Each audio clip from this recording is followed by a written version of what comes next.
to our topic for today. It's all about overcoming anxiety, stress, and depression. Kaya sabi ko sa'yo, kakaiba po ito. So, overcoming anxiety, stress, and depression. Ang tanong ko, kilala niyo ba yung tatlong ito? Nasalubong niyo na ba siya? O nararanasan niyo na sila? So, overcoming anxiety, stress, and depression.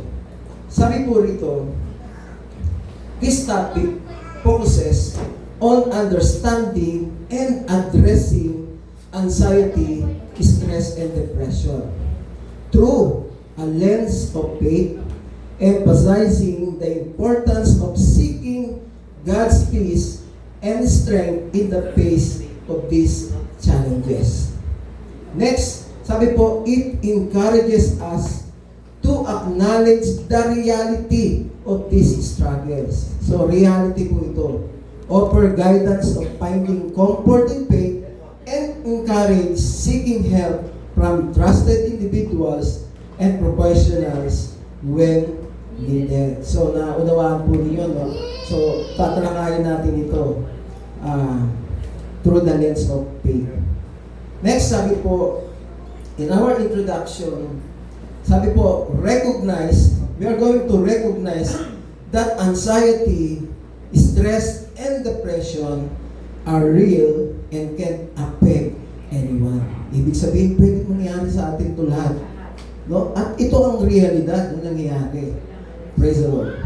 We are going to acknowledge the emotional toll these conditions can take on individuals and their relationships. Next, we are going to emphasize the importance of seeking help and support both from trusted friends and family and from professional resources. So, punta tayo sa ating verse. Sabi po ng verse na ito, John chapter 16 verse 33, I have told you.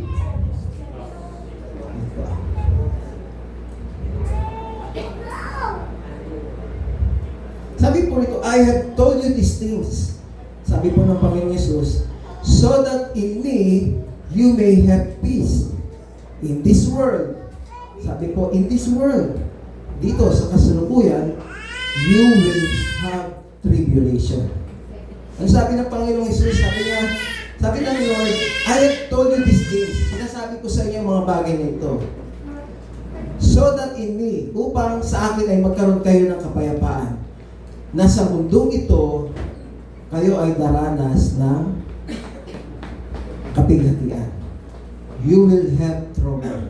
Bakit kaya sinabi ng Lord to? Para takutin ba tayo? No?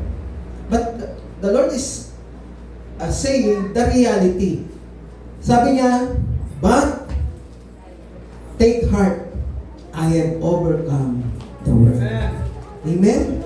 So, bagamat sinabi niya, haharap kayo sa mga pagsusubok, sa mga challenges in life, pero sabi niya, take heart, I have overcome the world.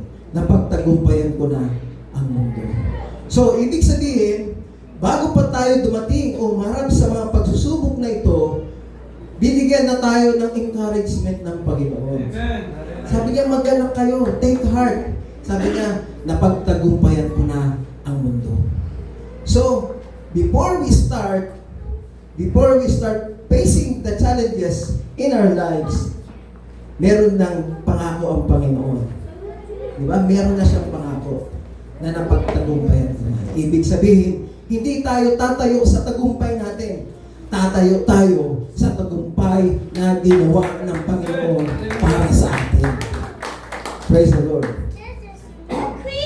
Next slide, sabi po, the thief comes only to steal and kill and destroy. Ang enemy, mga kapatid, ang gusto niya, guluhin ang buhay natin. Hindi tayo mabuhay ng masaya. Magkaroon ng kaguluhan sa ating pamilya, magkaroon ng di pagkakaunawaan sa ating mga kapwa, sa ating mga kapatid, o sa ating mga kamag-anak. Ito ang gusto niya, to steal, to kill, and destroy. But the Lord Jesus Christ said, I have come that they may have life and have it to the full. Sabi niya, naparito upang kayo magkaroon ng kasaganahan sa buhay. Ito ang gusto ng Lord sa atin. Maranasan natin na dito pa lang sa lupa, maranasan na natin ang buhay o ang buhay na masaganang inihanda ng Diyos para sa atin. Ibig sabihin, dito pa lang sa lupa, maranasan na natin ang langit na ipinangako ng Panginoon. Praise God. In next slide, sabi po, kaya nga, babala sa atin ng Biblia, be sober, be vigilant, because your adversary, your enemy, the devil, as a roaring lion, walketh about, seeking whom he may devour. Kaya nga, be watchful.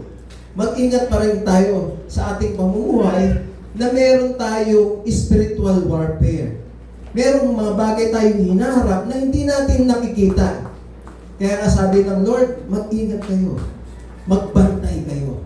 Kaya nga, we need to guard our faith. We need to guard our walk with God. Nang sa ganun, mga kapatid, the enemy doesn't have any foothold in our lives. Yan yung kailangan natin. As a Christian, mga kapatid, you need to focus on what you believe. You need to focus on your faith. You need to walk according to the will of God. Praise God. Kaya nga sa mundong ito, mga kapatid, sabi po, for everything in the world, the lust of the flesh, the lust of the eyes, and the pride of life, sabi po rito, comes not from the Father, but from the world. Praise the Lord. This verse highlights the distinction between worldly desires and spiritual values, encouraging believers to prioritize their relationship with God and live according to this principle.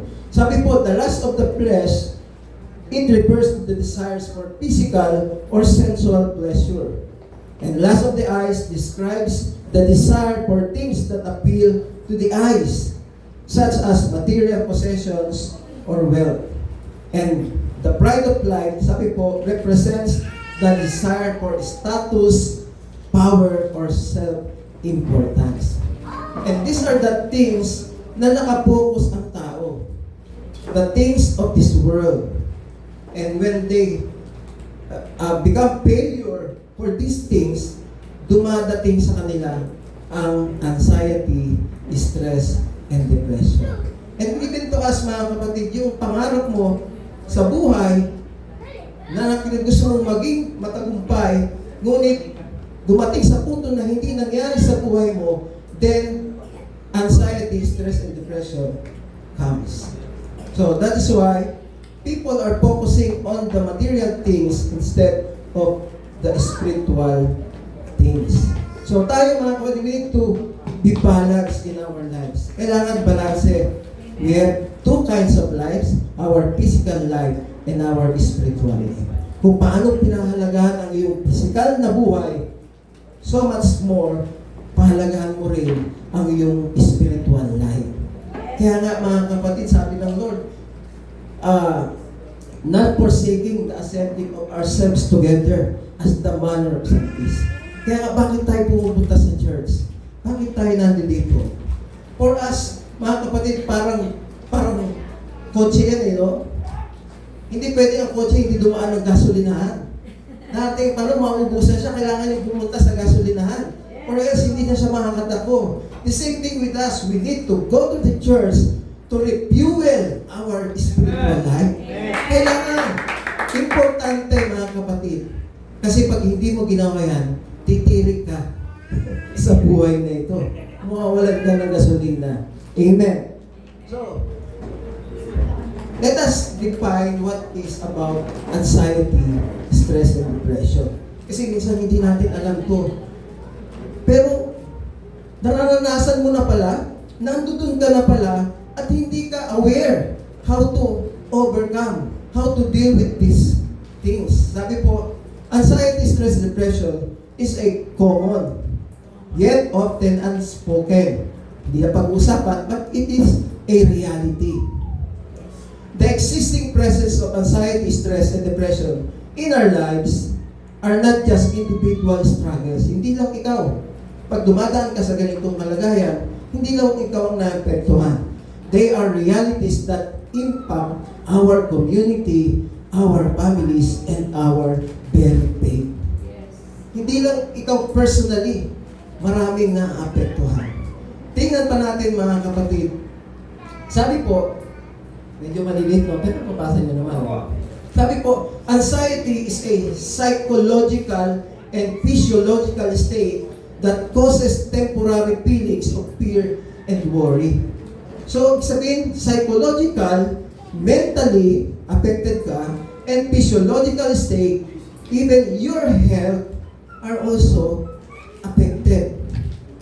Sabi po, that causes temporary feelings of fear and worry. Ito pala, pag meron ka nito, nagkakaroon ka ng fear and worry. Kaya minsan, hindi mo makausap.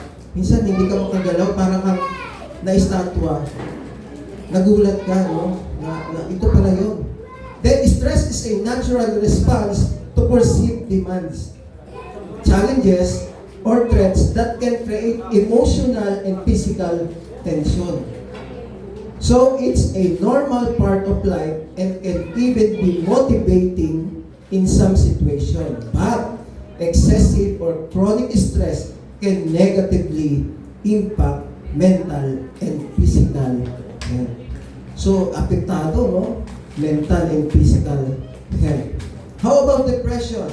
Depression is a common mental disorder characterized by a persistent feeling of sadness and loss of interest in activities.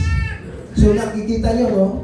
It can also manifest as irritability, emptiness, or a sense of hopelessness. Depression affects how you feel, think, and act, and can lead to a range of emotional and physical problems. So nakikilala nyo na unti-unti si anxiety, si stress, at si depression. So, na-aware natin, ito pala yun. Kaya pala minsan, hindi ako makatulog. Minsan, nagigising ako madaling araw. Hindi ako, tapos hindi na ako makatulog.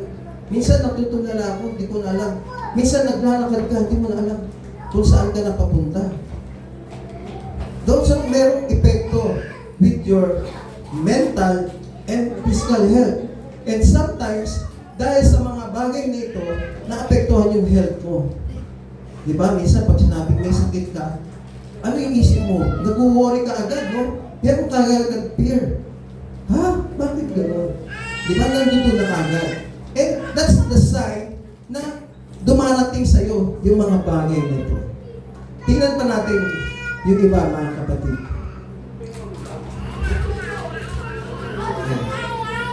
Sabi po, anxiety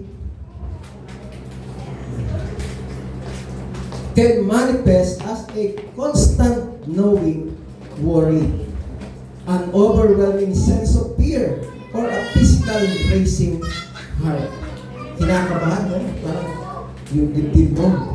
Stress can be the relentless pressure of daily life, demanding more than we can give, leaving us exhausted and depleted.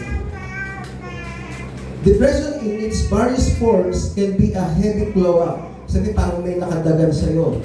Stealing the joy from our days and silencing our voices. So, unti-unti nakikilala natin.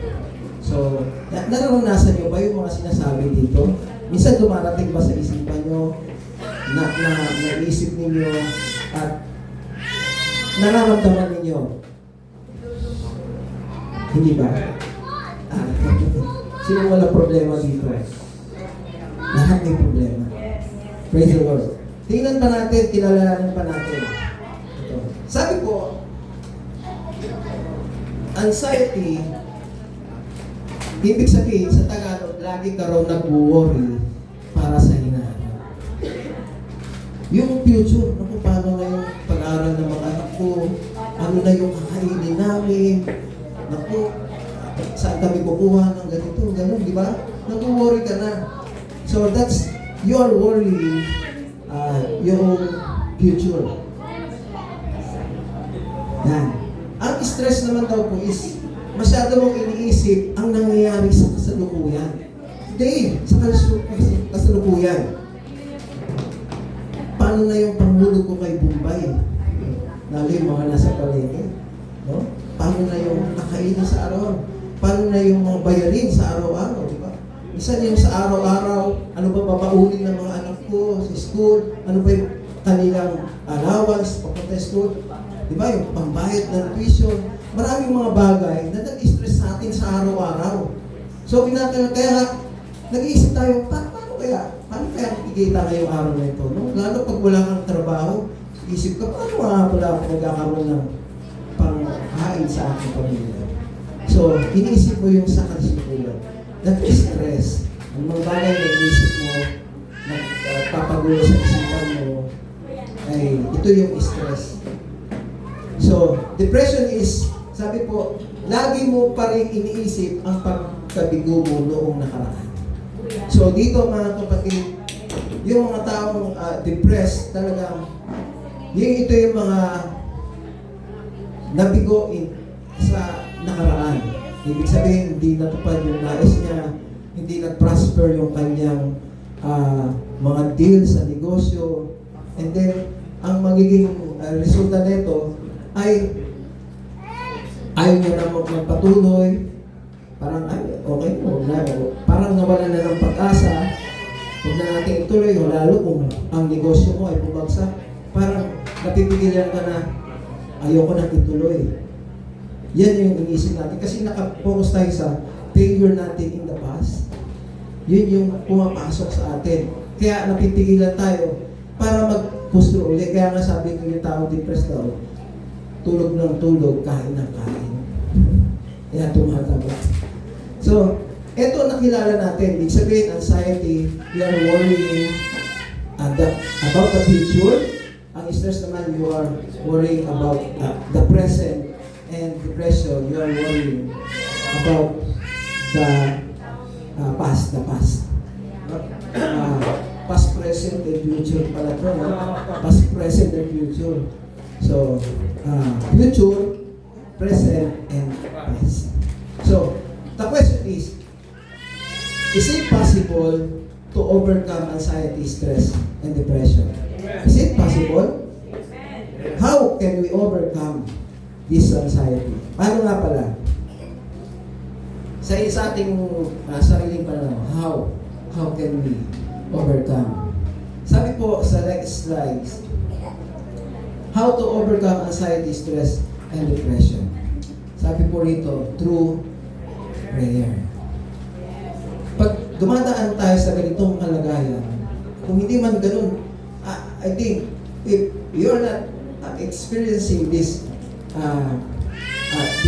struggles in life, or soon, halimbawa, mga kabataan, wala namang problema yun.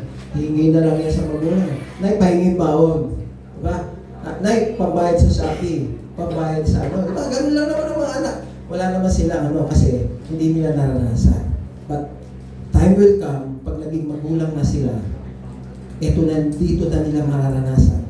Makikita kung ano talaga yung totoong buhay. Diba? Yung totoong buhay na ikaw na mismo ang magpuprovide para sa iyong pamilya. But sabi po, how to overcome prayer. Prayer is not just a ritual, it's a lifeline. It's a way to connect with God, to share our burdens, and to find strength in His presence. So pag dumaraan ka sa mga struggles in life, nagpipray ka ba? Nagpipray ka ba? Yes. Kailangan natin, we need to pray. Ano sabi ng verse na ito? Sabi po ng Philippians chapter 4 verse 6 and 7. Do not be anxious about anything, but in every situation, through prayer and petition, with thanksgiving, present your request to God, and the peace of God, which transcends all understanding, will guard your heart and mind in Christ Jesus. When you are facing these struggles, you are experiencing these struggles in life, sabi ng Lord, do not be anxious. Huwag kang mabahala. Huwag kang mabalisa sa anumang bagay. Ngunit sa bawat sitwasyon, sabi ng Panginoon, sa pamamagitan ng panalangin ng may pasasalamat, sabi niya, idulog mo ang iyong pangailangan sa Panginoon. Idulog mo ang iyong request, yung petition sa Panginoon. After we present our petition to the Lord, and what the Lord will do, sabi niya, and the peace of God, unang-una yung kapayapaan ng Diyos, and the peace of God will transcend all understanding na hindi malirik ng mga kaunawaan, will guard your hearts and minds in Christ Jesus. Saan magaling ang fear and worry? Sa ating hearts, sa ating mind. Yung worry natin, nag-iumpisa sa ating heart. Yung fear nag-iumpisa sa ating mind. So, ibig sabihin, dito mga kapatid, sabi ng Lord, pag ipinresent mo sa Panginoon, sabi niya, the Lord will give you, the peace of God will be with you, and He will guard your heart and mind in Christ Jesus. So, it is our prayer. So, every time na dumating tayo sa punto na tayo ay may struggles in life, we need to kneel down and pray. Lord, Amen. this is my petition. This is my struggle. This is my request. So, pag binigay natin sa Lord, bagamat sa gitna ng ating pagsusubok, nandun yung kapayapaan. Nandun yung kapayapaan sa ating puso at sa ating isipan. Next slide, sabi ng Lord, it is the Lord who goes before you.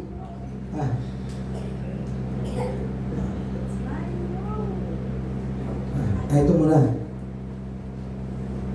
Sabi po ng Lord, come to me, all you who are labor and burdened, and I will give you rest. Kaya nga, panawagan ng Panginoon, lumapit ka sa akin. Come unto me, sabi ng Panginoon. Lalo kung mabigat ang iyong problema, come unto me. Tinatawagan ka ng Panginoon. So, hindi sabi ng Bombay, come unto me. Pag kailangan mo ng pera, come unto me. Sabi ng Bombay, magkano gusto mo? Ako bigay. Magkano ba?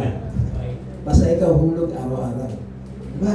So, lalo sa mga nagdinegosyo. At hindi mga kapatid, kapag meron tayong financial problem, ang gagawin natin, we go to someone to ask for the money. To lend us some money. So, pero sabi ng Lord, put sa akin ka muna, lumapit ka muna sa akin. Come to me, all you labor and are burdened, and I will give you rest. Next slide, sabi po, how to overcome anxiety. Number 2 is the scripture. Sabi po, the Bible is filled with verses that offer solace and hope, that offer comfort and hope.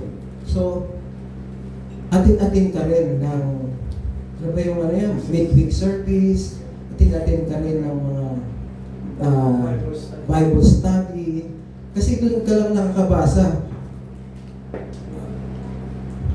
Tanggapin natin nga doon, minsan nasa buong isang linggo, hindi mo nabubulat yung Bible mo. Buong isang linggo, wala kang nababasa ng scripture. Tama ba? Kasi busy ka sa buong maghapon. At nakakalimutan mo, yung scripture pala.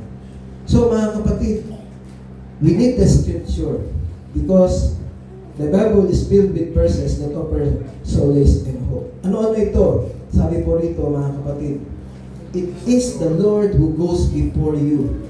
He will be with you. He will not leave you or forsake you. Do not fear or be dismayed. Yan ang pangako ng Panginoon. Kaya nga, sa scripture, binibigyan tayo ng pag-asa. Binibigyan tayo ng encouragement as we study sa scripture. Lalo kung nagre-rima sa'yo. Kaya nga, nagre-rima sila Pastora, Pastor Ray. Gusto lang may rima. Anong dating sa'yo? Sa pagkakabasa mo ng salita lang, ano bang dating sa'yo? Ano bang sa part ka nahimpo? Ano yung natutunan mo? Sabi po dito, it is the Lord who goes before you. He will be with you. He will not leave you or forsake you. Do Do not fear or be dismayed. Mga kapatid, kung itinawid ka ng Diyos sa nakaraan, mga kapatid, mas higit kang itatawid ng Diyos sa kasalukuyan at sa hinaharap. Marami ka ng pinagdaanan sa nakaraan. Naging mabuti pa ang Diyos? Marami kang dinaanan sa nakaraan. Nag-provide ba ang Lord? Nagtagumpay ka ba? Yes. Mga kapatid, kung nagtagumpay ka sa nakaraan, asahan mo, hindi ka iiwan ng Panginoon ngayon at sa hinaharap. Palakpakan natin ang ating mga Panginoon. Amen. Praise God. Ano pa ang sabi ng Scripture, mga kapatid? But they that wait upon the Lord shall renew their strength. They shall mount up with wings as eagles. They shall run and not be weary. And they shall walk and not faint. So yan yung encouragement sa atin ng salita ng Diyos. Mga kapatid, hallelujah, that the Lord will always renew our strength. Ang isa pa, sinasabi ng verse, mga kapatid, ang sabi dito, trust in the Lord. So lagi natin isipan yan, pag meron tayong mga pinagdaraanan, struggles in life, lagi sasabihin sa atin ng ating kapatid, ng ating mga kaibigan, trust in the Lord. Trust in the Lord, magtiwala ka sa Panginoon. Magtiwala ka sa Panginoon. Praise the Lord. Trust in the Lord with all your heart and lean not on your own understanding. In all your ways, acknowledge Him, and He shall direct your path. Magtiwala ka sa Panginoon. Iuna mo ang Panginoon. Pagkatiwala mo yan sa Panginoon at gagawa ang Diyos sa kalagayan, mga kapatid, na hindi mo inaasahan. Di ba? Sometimes nagugulat na to. Nagugulat tayo. Si Lord pala, oh, galing ni Lord, oh. Talagang siya yung gumagawa ng paraan. So, nung araw, wala akong trabaho. May nasiraang taxi sa harapan ko. Tulak ako. Tapos, tinanong ko, saan ka ba nagtatrabaho ngayon? Wala nga ako eh. Sige, punta ka dun sa amin. Doon ka mag-apply. O, biro mo, dumating. Hindi aksidente na tumirik yung taxi doon. Ay pala, yung pala magbibigay sa akin ng trabaho. Praise the Lord. Sige, ginagay ng Lord. Kasi, alam mo, Lord, kung ano yung kalagayan mo. Hindi sabihin, hindi aware ng Lord sa nangyayari sa buhay mo. Alam ng Lord ang nangyayari sa buhay mo. At tinitingnan niya, bago ka dumating sa dulo na yun, nihanda niya unti-unti yung lalakaran. Amen. That is how we trust in the Lord. Lord, hindi ko alam, pero ipagkakatiwala ko sa iyo. Kaya, mga kapatid, dito makita natin that the scripture is encouraging us kung ano yung dapat natin gawin sa ating buhay. Sabi po, for our life and momentary troubles are achieving for us an eternal glory that far outweighs them all. Sabi po, yung ating accounting, pagtitiis sa mundong ito ay hindi maikumpara sa inihanda ng Diyos para sa atin. Amen. Sabi rin po, mga kapatid, number 3. Number 1, ano yun? How to overcome anxiety. Prayer. Number 2, the scripture. And number 3, community. Sabi po, community, remember the strength we find in community. Share your struggles, listen to others, and offer support. A supportive community is a powerful antidote to isolation and despair. Kaya nga minsan may mga kapatid lang pupunta sa church. Pastor, may problema ako. Pag-pray mo naman ako. Di ba? Ganyan naman eh. That's the power of community. So minsan, pupunta ka sa kapatiran, i-share mo yung burden mo. I-share mo yung problema mo. Then after that, you pray, and then magkakaroon ka ng magaan na pakiramdam. So that's the power of community. If you are facing struggles in life, huwag mong sarilinin. Mahirap na pag sinarili mo. Pag sinarili mo, ang mangyari, mga kapatid, para mawawala ka na sa isip mo, susukatin mo na yung aeroplano kung gaano kalaki. Titilintas mo na yung buhok mo. Diba? Magsasalita ka na mag-isa. Pero kung meron kang support from the community, kaya mahalaga eh. So, not forsaking the assembling of ourselves together as the manner of some is, but exhorting one another. Ibig sabihin, nagpapalakasan. When we go to church, ano yung nare-receive natin? Encouragement. Di ba? Love. Yan ang nakikita natin with the community or with our church. Praise the Lord. Next slide, sabi po, motivate one another, sabi po, to acts of love and good works. Share each other's burdens and this way, obey the law of Christ. Yan, laging merong motivation, sharing, kapatid. You need the community. So, number 4, finding God's love. Praise the Lord. How to overcome anxiety, stress, and depression. Number 4, finding God's love. God's love is not a promise of an easy life, but a promise of a life lived with purpose and hope. Sabi po rito, He understands our struggles and He offers a balm for our wounded soul. Mahal tayo ng Panginoon. Hindi niya tayo pababayaan. Kaya nga sa araw-araw ng buhay natin, lagi natin isa-isip, mahal ako ni Lord. Hindi ako pababayaan ni Lord. Diba? Mahal ako ni Lord. Praise the Lord. Sabi po rito, because of the Lord's great love, we are not consumed, for His compassions never fail. They are new every morning. Great is your faithfulness. Yan ang pag-ibig ng Diyos, mga kapatid. Never fails. It never consumes us. They are new every morning. And the love of God is always faithful. So that's the love of finding God's love. Praise God. Kapag ang anak natin, merong masakit sa kanya, meron siyang nararamdaman, saan siya pupunta? Sa nanay niya, sa magulang niya. At yung konting pagpapadama natin sa kanya ng pag-ibig, yung pagyakap, ay nagpapagaan ng kanyang pakiramdam. The same thing with us. That the love of God embrace us during the challenges of our lives.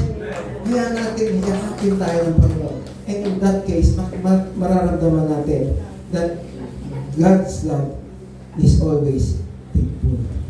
Praise the Lord. Sabi po ng next verse, when I said, my foot is slipping, your unfailing love, Lord, supported me. Excuse me. When anxiety was great within me, your consolation brought me joy. Kaya makikita mo, mga kapatid ko, yung pag-ibig ng Diyos talaga hindi nagmamalim. Always supporting us. Always, mga kapatid, nagbibigay sa atin ng kagalakan sa buhay. Ano pa, mga kapatid? Finding God's love. Sabi po, do not worry, then saying what will we eat, or what will we drink, or what will we wear. Sabi po, yan.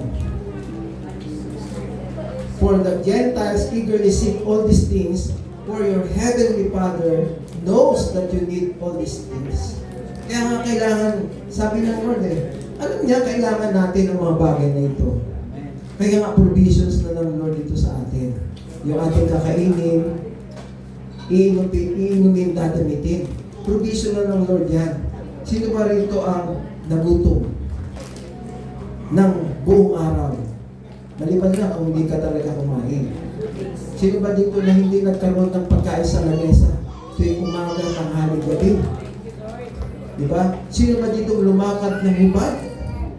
Sa kalsada? Wala. Diba? Minsan, sobra-sobra na yung damit mo, order ka pa ng order. Sa Shopee. So, wala nang paglalagyan. Kami nga, wala nang paglagyan eh. Dating pa na natin yung Shopee at saka Lazada ka. Nagugulat ka na lang.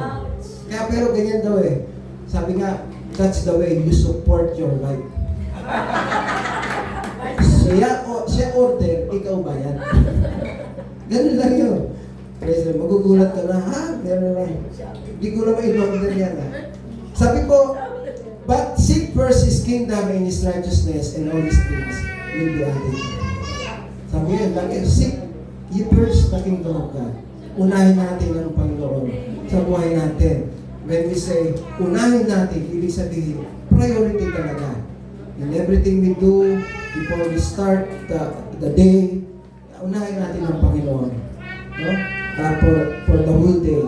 So, salamat sa Panginoon kasi yung aking wife, tuwing alis ako, nagpapapray ako sa kanya, pray mo ko. So, yung nangyari sa akin nung Monday, talagang, humito kasi yung tricycle sa harap ko. Bigla rin ako napahinto. Ngayon, liliko na sana ako, bigla nung bumudo sa akin yung jeep, yung kanyang bumper, yun ang sumuot sa pagitan ng upuan at saka yung gulong. Kaya nasira yung kapalodo at saka yung tawag dito, yung plate number. Yung plate number. So, good thing is, kung gumano na ako ang tatamaan. Kung wala naman ako doon, mas malaking pabayaran yung jeep. Kasi tatamaan niya yung tricycle, tatamaan din niya yung kotse na sa gilid. So, ako, hindi ako nasaktan kasi sabi mo ingatan ako ng Panginoon. First time for 6 years na nagbumotor ako, doon pa lang first ako na meet ng accident. Pero good thing, ito palang kabangga sa akin. May kuya pala siyang pastor. So, sabi ko, ito na yung pagkakataon ko rin to share with him yung salvation na hindi niya paniniwalaan sa kanyang brother. So, good thing din na hindi aksidente na kami nagkatagpo. Alam mo, kaya nga katulad yung kay Pastor Reno, hindi aksidente, napunta siya ng hospital. Meron pala siyang pagpipray doon, meron pala siyang patatanggapin. So, all things work together for good. Basta tandaan natin, but seek ye first the kingdom of God and His righteousness, and all these things shall be added unto you. Amen. Praise the Lord. Next. Okay. Ano yung una? How to overcome stress? Prayer. Scripture. Community. Finding God's love. And number 5, the promise of hope. The promise of hope. Sabi po, we know that dark times come, but we also know that light follows. And that is life, mga kapatid. Alam natin, sa buhay natin, merong mga madilim na bahagi na dumarating. But alam rin natin, na sa kabila ng dilim, merong liwanag na darating. Kaya dito, mga kapatid, malalaman mo na ang buhay ay may ay sinagot. Na ang buhay ay may tagumpay. Praise the Lord. Sabi po, Jesus, through His sacrifice, offers us a way out of the darkness and into light. Kaya nga, mga kapatid, dito, sabi natin kung ang buhay ay mayroong tagumpay, dito rin natin makita na ang buhay ay mayroong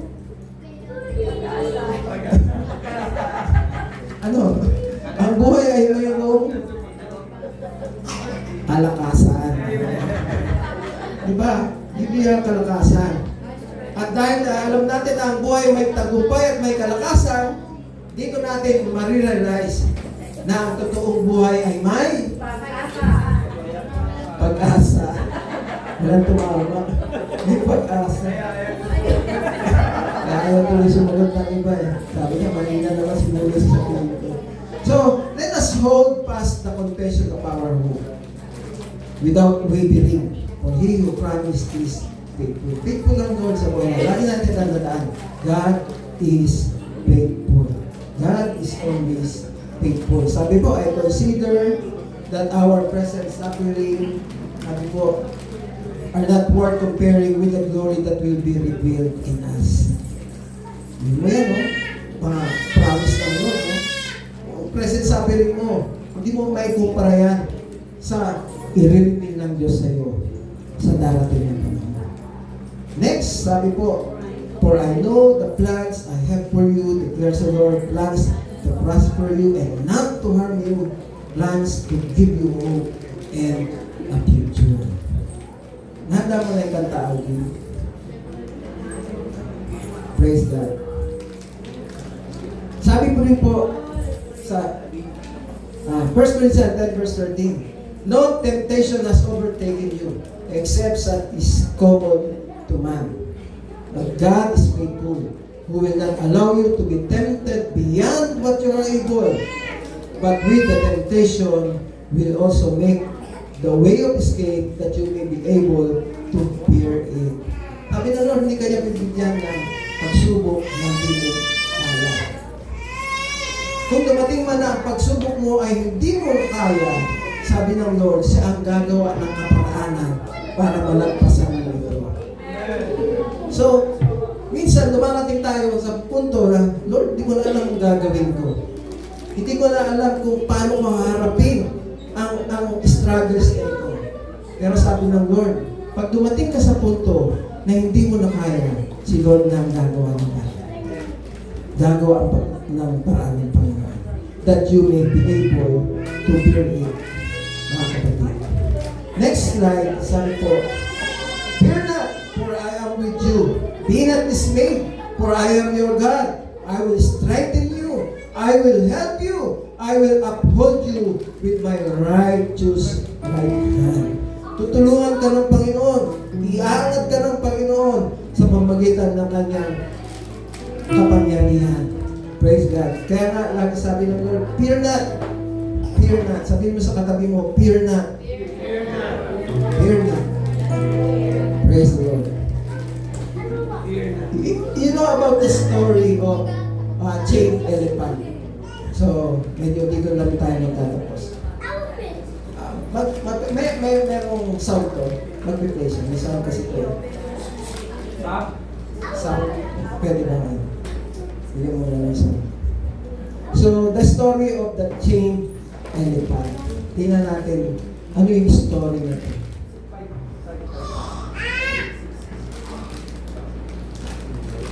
The story of the chained elephant. Once upon a time, a man was walking through an elephant camp. He was surprised to see that the huge elephants were being held by only a small rope tied to their legs. There were no chains or cages. The elephants could easily break free, yet they didn't even try. Curious, the man asked a trainer nearby, "Why don't these elephants escape when they could easily snap the rope?" The trainer replied, "Well, when they were young, we tied them with the same ropes. At that age, they weren't strong enough to break free. As they grew older, they were conditioned to believe that they couldn't escape, so they never tried again." The man was amazed. These elephants had the strength to break free at any moment.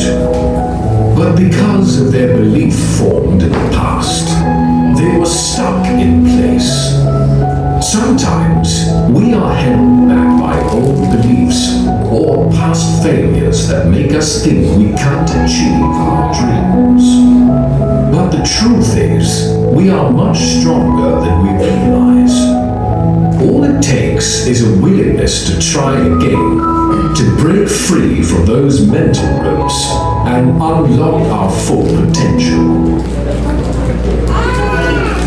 So, naunawaan po niyo yung story ng chained elephant. So, sabi ko, na lagi na sa isip nila kasi maliit pa lang sila, nakatali na sila, and they try to escape. So, naisip na, hindi ko talaga kaya. Hanggang sila yung lumaki, nandun na sa isip nila, hindi ko kaya i-break. Pero tingnan mo, no, nung maliit sila, ganyan kalaki yung rope, yung chain. Ngayon, lumaki yun pa rin, same chain. Sa tingin nyo, hindi kaya ng elephant yan putulin. Because they were stuck doon sa kanilang isipan na hindi na kaya yung chain. Hanggang sa sila yung lumaki, hindi nila talaga kaya. And they never tried to escape. Sabi nga, ganyan din minsan tayo Kristiyano, no? Pag dumarating tayo sa pagsubok, parang talunan ka na, hindi mo na kaya bumangon. Nakalimutan mo, meron kang Diyos. Yes. Nakalimutan mo, ako ay siya dito.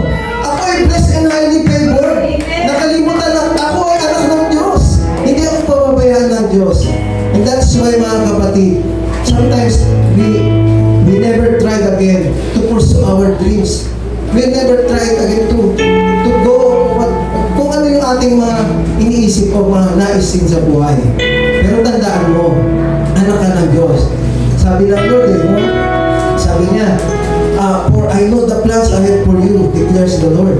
Plans to prosper you and not to harm you. And plans to give you hope and a future. Kaya mga kapatid, kung nag-failure ka in the past, go on. Ano yung dreams mo? Ano yung dreams mo? Pagpatuloy mo, ano yung dreams mo para sa family mo? Ano yung dreams mo para sa mga anak mo? Go on. Just pray. Just seek the Lord's guidance. Mga kapatid, and then you will see. Ayun pala. Mabait pala ang Lord ko. No? Blessed pala ako. Favored pala ako ng Lord. Anak pala ako ng Diyos. Kaya mga kapatid, huwag natin isipin yung mga failures natin labas. Huwag natin isipin yung mga bagay na nagpapabigat sa ating pakiramdam. Nagbibigay sa atin ng anxiety, ng stress and depression. Lagi natin tatandaan, God will never leave you and God will never forsake you. Sabi niya, I have told you these things. Sabi niya, so that in me you may have peace. In this world, you will have trouble, but take heart, I have overcome the world. In our conclusion, it says, anxiety, stress, and depression are challenges we face, but they don't have to define us. Huwag mo hayaan ito ang mag-control sa'yo. By embracing God's principles of love, trust, and grace, we can find peace, healing, and a renewed sense of well-being. Remember, you are loved, you are not alone, and there is hope for a brighter future. Kaya nga sabi ng ating big idea, sabay-sabay natin basahin. 1, 2, 3.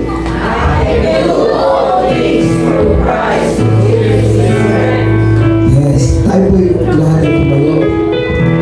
So, hindi ko alam kung ano yung mga struggles niyo sa buhay. What are these things that give you stress, anxiety, or depression? But, all we have to do now is to surrender it to the Lord. Sabi ng Panginoon, mga kapatid, sabi niya sa Philippians, do not worry then.